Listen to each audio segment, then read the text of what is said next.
saya nggak tahu datanya secara pasti ya. Tapi yang saya tahu memang mereka sangat aktif komunitas Muslim Indonesia yang ada di Jepang, bukan hanya di Yokohama, tapi di Jepang itu cukup aktif. Banyak sekali ngundang para ustadz, teman-teman juga untuk diundang ke sana untuk sharing satu sama lain, sharing ke teman-teman yang ada di Jepang gitu ya.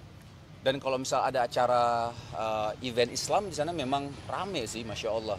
Karena memang kita nggak bisa pungkiri ya ketika mungkin orang-orang Indonesia yang ada, khususnya Muslim memang yang ada di Jepang, ketika ada satu event Indonesia kayaknya kan kangen ya, sekalian mungkin silaturahmi satu sama lain, terus lihat eventnya, dan banyak hal sih yang didapatkan ketika di event tersebut gitu loh. Artinya nanti Islamic Center ini akan menjadi ajang temu juga orang-orang Insya Allah, di sana. insya Allah. Dan akan banyak juga ustadz dari Indonesia yang datang ke sana begitu. Insya Allah, karena pertama kan ya insya Allah Ustadz Fatih Karim ya dari Cinta Quran.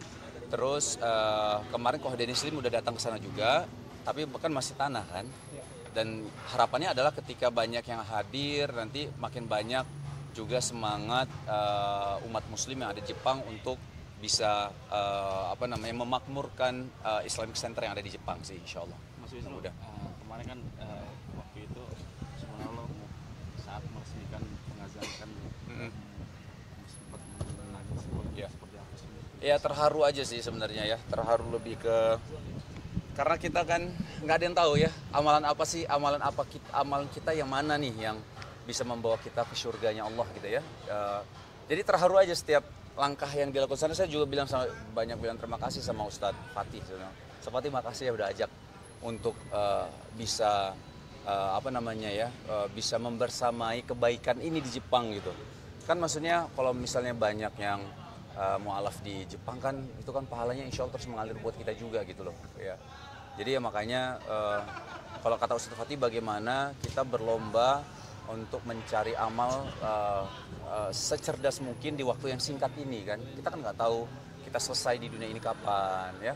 Ada yang muda sudah, ada yang muda meninggal, ada yang tua, tapi kita nggak tahu kan umur kita sampai kapan. Jadi kata Ustadz Fatih, ayo kita beramal cerdas di waktu yang singkat ini. Jadi salah satu yang mungkin amalan kita yang terus akan mengalir adalah salah satunya adalah masjid ini. Kan misal kita meninggal, terus kita ada yang sholat di situ, ngaji di situ, dapat ilmu di situ. Insya Allah mudah-mudahan pahalanya itu mengalir. Jadi kebawa perasaan jadinya, jadi terharu. Maksudnya kamu mau sedikit soal Marwah FC dong. Kabarnya Marwah FC ada setoran surat sebelum main. Kalau kemarin memang ada setoran, ada tugas sebenarnya dari Habib Utsman bin Yahya. Jadi lebih untuk, kalau misalnya Habib sih sebenarnya lebih untuk yang setahu saya memang untuk bagaimana anak-anak dekat sama Quran sih sebenarnya. Jadi ayo udah ngaji belum, store ya gitu. Kalau store tuh biasa store di grup kita. Jadi kalau udah store boleh main untuk selanjutnya, apalagi nanti main kita lapangan besar gitu kan. Itu karena kadang-kadang kan untuk main di lapangan besar nggak mudah juga ya, ada izin, ada ini, ada itu segala macam lah ya. Nah jadi anak-anak ditekankan di sini memang oleh Habib bahwa di sini kalian datang sebenarnya buat kajian, itu poin pertama. Nah setelah itu baru kita main bola, bahasanya kayak gitulah. Jadi intinya niatkan kedatangan ini memang untuk dengar kajian, jadi dapat pahalanya dulu, habis itu kita sehat lah insya Allah dengan main bola ya. Itu di WhatsApp storannya via voice? Video. Oh video. Harus video, makanya kemarin ada beberapa yang belum kan, Habib bilang, lo nggak main bola lo store dulu, setoran dulu, setoran dulu. Bukan setoran hafalan sebenarnya, lebih ke baca Quran. Surahnya sendiri random kan atau Apa? Surahnya sendiri yang Random. Yang penting baca Quran. Kan poinnya, objektifnya adalah dekat dengan Quran kan. Jadi yang penting baca Quran, dekat sama Quran. Lebih ke situ sih. Mas, balik lagi yang soal tadi. Mungkin sebesar apa sih pengetahuan Mas Wisnu soal di sana itu mungkin banyak yang mualaf seperti apa di Jepang sendiri? Apa gimana? Sepengetahuan Mas Wisnu, banyak nggak sih, seberapa persen mungkin yang menjadi mualaf di sana? Allah alam, tapi kata teman-teman di Yokohama memang perkembangan Muslim di Jepang tuh meningkat pesat memang, gitu ya. Growth-nya tuh cukup besar di antara yang lain gitu.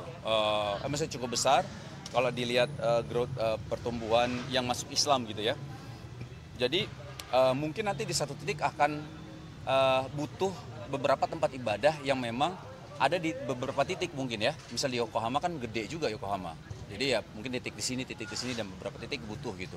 Jadi untuk muslim di sana, muslimah di sana tuh tidak menemui kesulitan yang banyak ketika harus ibadah di masjid. Lebih ke situ sih. Ini masjid di Yokohama terbesar nanti dibangunnya. Masjid Indonesia. Masjid Indonesia, poinnya situ ya, Masjid Indonesia pertama, bukan terbesar, Masjid Indonesia pertama yang ada di Yokohama. Tapi kalau dibilang terbesar ya untuk saat ini mungkin iya karena baru satu gitu. Tapi kalau terbesar nggak tahu kan, nanti di Yokohama mungkin ada Masjid Indonesia yang kedua yang lebih besar ya bisa jadi gitu. Tapi ada planning di negara-negara lain bakal ini lagi nggak sih ngebangun lagi? Ya. Apa? Di negara-negara lain mungkin ada. Apa? Di negara lain bakal ada planning bikin lagi. Oh insya Allah. Ya kita udah kemarin sempat ngobrol juga. Kayaknya Masya Allah ya kalau kita ke satu tempat tapi ada mudah-mudahan ada yang bisa kita tanamkan kebaikan di situ ya. Salah satunya mungkin kan tempat ibadah mungkin ya. Mungkin di tempat-tempat yang memang kita bilang minoritas agama Islam di situ. Misal di Eropa, misal di mana ya kita bilang. Kayak misal apakah di ya manapun ya, Paris kah, di London kah, di mana gitu ya. Tapi memang jarang ada masjid. Ya kalau ada masjid di situ, kalau ada andil kita, aduh senang banget kan. Karena yang tadi seperti saya bilang, setiap yang baca Quran di situ, setiap yang syahadat di situ, setiap yang sholat di situ, berzikir di situ, kan mengalir pahalanya ke siapapun tanpa mengurangi pahala-pahala yang ikut andil tersebut. Ya, di Aceh itu grand opening butiknya Zaskia Sungkar sama Shiba Shiren. Jadi butiknya Zaskia sama Shiren di Aceh kan ada dua tuh ya. Nah di Pagar Air di Aceh Besar lah jatuhnya Aceh Besar ya mungkin ya. Nah di sana tuh kita memang tujuannya memang untuk grand opening. Tapi saya berangkat duluan dari hari Jumat. Yang lain itu dari Sabtu. Jadi Jumat tuh saya ya sempat pulang ke kampung lah, kampung saya di Sigli. Jadi saya dari Banda Aceh sampai saya langsung pulang ke makan dulu, sempat makan terus saya sama teman-teman pulang ke Sigli lah, ketemu sama teman guru ngaji di sana ya. Ya mengenang masa lalu lah, SMP, ngeliat SMP lagi, SD lagi seperti apa gitu. Sempat foto-foto juga di sana. Nah, terus ya kalau udah di Aceh itu kurang lengkap kalau kita nggak wisata kuliner. Jadi di sana kita tuh makan ada namanya stir rebuh namanya. Stir rebuh itu ada satu makanan khas Aceh, ya ada yang digoreng, ada yang direbus. Kita makan, alhamdulillah Kia, Irwan, Shiren suka dengan makanan-makanan Aceh. Kita makan burung dara di Daus, ada nama restoran di Aceh lah. Terus ada yang makan mie Aceh juga. Terus kita makan seafood di Lampu, ada Lampu itu di pantai di Aceh. Ya pokoknya lebih banyak wisata kulinernya sih setelah grand opening. Udah berapa lama Bang nggak pulang kampung? Lupa deh ya saya, mungkin setahun kali ya, setahun ya. Kalau nggak salah setahun yang lalu deh. Nostalgia kembali, memori nggak sih Bang? Maksudnya sedih nggak sih pas nyamperin tempat-tempat sejarah kamu dulu, mungkin mengenang masa-masa?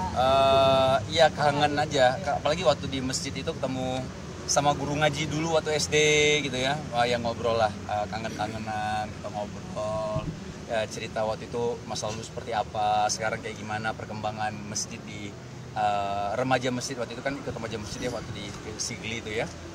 Ya banyak ngobrolnya sih, kangen dan banyak cerita yang kita ingat karena kan sama teman-teman kan bareng-bareng waktu di Siglinya tuh bareng teman-teman yang satu SD dan satu SMP. Jadi banyak cerita-cerita dulu yang kita coba kita angkat lagi gitu.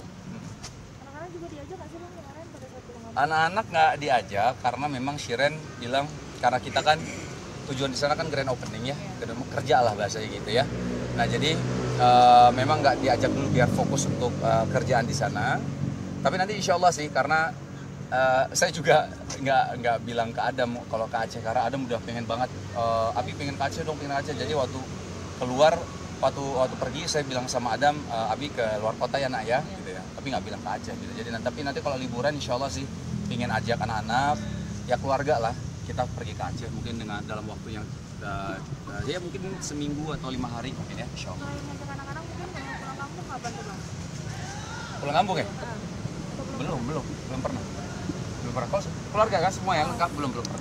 Lalu mengenalkan kampung halaman Aceh gitu kepada anak-anak seperti apa sih Bang? Apalagi cerita kayak misalnya kayak kita kan ngobrol sama anak-anak, misalnya Adam, Abi itu dulu tinggalnya di Sigli, itu ibu kotanya Pidi gitu ya, dari Banda Aceh, ibu kota dari Nanggur Aceh Darussalam itu Banda Aceh itu menuju kampung Abi itu butuh waktu 2 jam. Jadi kayak cerita, nah di Sigli itu di belakang rumah Abi itu pantai. Jadi cerita, jadi kebayang sama Adam gitu, oh Abi dulu kayak gini ya, oh Abi loncat dari jembatan, mandi di kali gitu. Jadi biar dia kebayang dulu, jadi makanya dia pengen kan, Abi ajak Adam dong ke Aceh, Adam tuh pengen main di pantai, pengen kayak gitu. Makanya waktu saya sempat ke Aceh pulang, saya nggak ajak anak-anak, saya sempat, nggak lama sih, saya baru pulang mungkin 3 bulan yang lalu.